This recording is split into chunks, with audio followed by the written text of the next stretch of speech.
Good day, ladies and gentlemen, colleagues. It's my pleasure to present today at the AGES conference. I wish us well.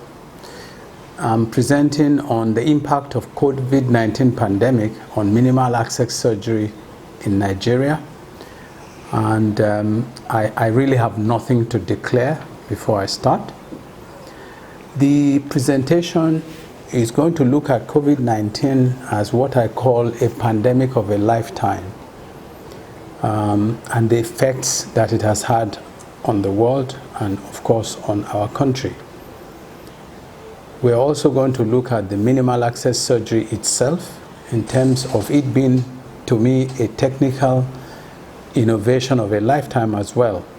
And when the two meet, what are the key impact areas? We're going to present data from a small Nigerian case study. And finally, what does the future hold after the pandemic has met innovative medicine? I want to say that the COVID-19 pandemic has touched everyone, everything, and everywhere. We're talking of coronaviruses. COVID-19 is one of them. Others, like the SARS virus and the Middle East respiratory virus, MERS, they belong to a zoonotic group of RNA viruses. And what we know is that COVID-19 itself started from the transfer of the virus from bats somewhere in China.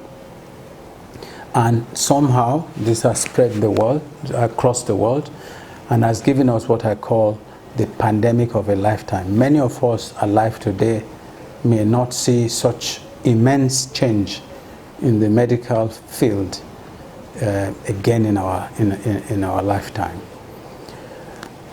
In terms of transmission of the virus from one person to the other, we note that it is mainly a respiratory virus. It's present in droplets and also in the air, if I might use that word.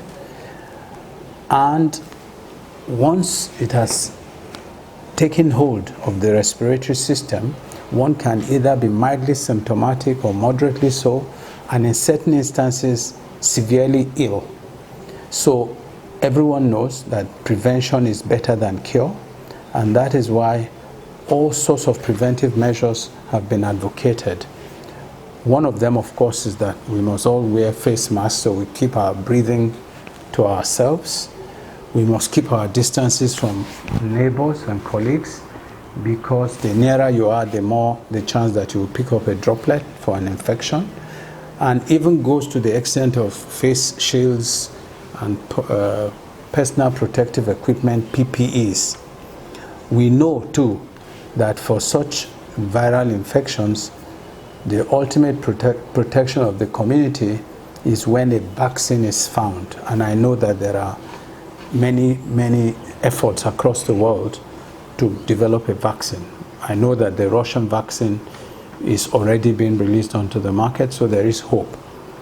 The prodromal phase is about 7 to 14 days, and that's where you hear about people go on isolation or quarantine, as the case may be. In Africa, and then also specifically in Nigeria, we have recorded almost 1.5 million cases, confirmed cases of COVID-19 infection, leading to the deaths of more than 30,000 people across Africa. Nigeria this time is lucky because we are not leading in the statistics, bad statistics. We know that in Nigeria, there's just been over 55,000 cases and just over 1,000 deaths. Statistics are the only things we have to go by in this case, but it is serious as far as we are concerned. Losing 1,000 nationals is not a joke. No wonder it could be the effect of the lockdown and other preventive measures that the regulatory agencies of Nigeria have established. I now want to turn my attention to minimal access surgery itself. I call it medical innovation of a lifetime or technical innovation of a lifetime, almost like in the days that our forebears will only eat with their with their fingers and hands, that now we have fork and knife, which is a distance program. Now we have surgery that allows you to go through a small hole and operate using, if you like, fork and knife, so that there's no direct hand contact. As you will see, this innovation has allowed minor surgeries to be done, major surgeries, even extended surgeries to be done, and has changed the landscape of hospital stay. You just come in, you go out. And so you must ask, the presentation today is to do with how has COVID-19 impacted the utilization of minimal access surgery in Nigeria. Well, in the medical space, at the point of lockdown and beyond, patients who entered hospitals in healthy or non-healthy forms would normally be suspected to have COVID-19. So there were screening measures. The testing ability in the country was weak. Probably we can say still weak compared to our population. But because we did not have the ability to determine quickly whether this patient has the infection or not, it led to delays and frustrations and risk-taking. No wonder that several medical personnel in this country have been affected. But talking specifically about minimal access surgery, many societies, including the AGs, have produced guidelines for their members on what to do to prevent staff-patient transmission or patient-staff transmission. The key elements will be that triation of patients. Is this a suspected case? And taking it off from there. Making sure that protective barriers are used, face masks, face shields, washing of hands, hand gloves. Making sure that where there's any suspicion whatsoever, the surgeon must don PPEs all the time. The extent to which this is practiced from one center to the other depends on their level of investment. What does that mean? COVID-19 tasks health care economy. And if people cannot afford, then the dangers pile up. The way we prepare the endoscopes and reuse them and disinfect them generally is acceptable for preventing the transmission of the COVID-19. I want to share a little experience with you because staff exposure and versus patient risk assessment have been carried out consistently in our center. And let's focus on staff first. We've needed to test 59 of our staff who were exposed to patients that ultimately turned out to be positive. Amongst these 59, 4 were theater staff. We sent them on compulsory isolation home while waiting for their own tests. And I want to share with you that none of those who were working in our theater tested positive, but 4 out of the 59 staff, they were found to be positive. All of them remained mildly symptomatic and are well at the present time. Our patient profiling in terms of COVID-19 risk assessment was performed on 4,630 patients as they were coming and going. Of this, we found that 41 we had a high index of suspicion that they could possibly be infected. And these were referred to the NCDC or government facilities for further testing. We do not have the results of what happened. Not many of them came back to tell us what happened. Amongst them, none of them was a gynae case, and as such, it didn't reflect on the topic of today, and that is the endoscopic surgery. Then we have the other impact of COVID-19 is the fact that especially during the lockdown, there was a crash in the number of cases that were being performed in theater. For example, between March and August 2019, we carried out 246 endoscopic surgeries. A similar period, March, August this year, almost less than 200, so 180 cases. This represents a drop of 27%, very impactful. So lockdown period in particular meant number of cases being done was low. There was no increase in any complication. You will notice that the number of staff in theater a bit less because some people had to be sent home because of the low number of cases, even though they were paid. This is a graphical representation of endoscopic surgeries comparing laparoscopic surgeries with diagnostic hysteroscopy. You will see the effect of the lockdown during March and April, gradual shutdown, and by May there's a gradual pickup as the lockdown was being eased. This affected both hysteroscopic surgery and laparoscopic surgery in a similar vein. So the implication is that less activities in the hospital, less resources for the hospital. We don't know what happened to the people who could have come to use medical facilities. There is no in-community data to explain that to us. So if we can just summarize what are the key impact areas when COVID-19 met with endoscopic surgery. We have already explained a lot of them, but we are now in what we call the new normal, which I call complacency, because everywhere you go in this country now, people are not mindful of self-protection, social distancing, and so we don't know if at a point we may be dealing with a resurgence of COVID-19. So the community is lackadaisical about it. We can only hope that things don't get bad. As far as patients are concerned, there are serious economic impacts. I mean, especially the self-employed people, because just like the hospital was not performing surgeries and outpatients had dropped, the patients too will have suffered economic impact.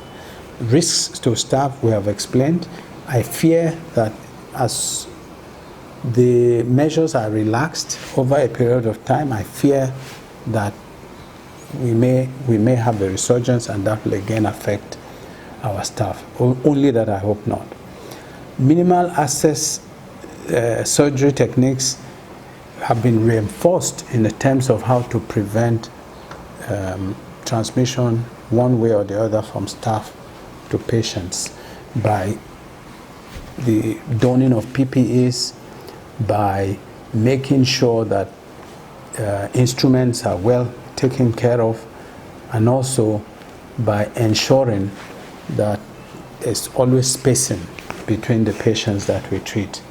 The general economy of many hospitals went down in this country. Some assessments have been done, and where there are fewer outpatients, fewer inpatients, with increased cost of providing care. Extra gloves, masks, personal protective equipment, this add to the cost of providing care, and that is the burden that we are carrying on in what we all call the new normal. And I do fear that with the other economic consequences like increases in fuel price and so on, the cost of Medicare might have to go up. But time will tell on how this plays out. We can ask ourselves, what does the future hold from this point of view? One of the key points is we now have patients without borders, surgeons without borders, trainers without borders, and the possibility that more robotics will come into play. What do I mean by patients without borders?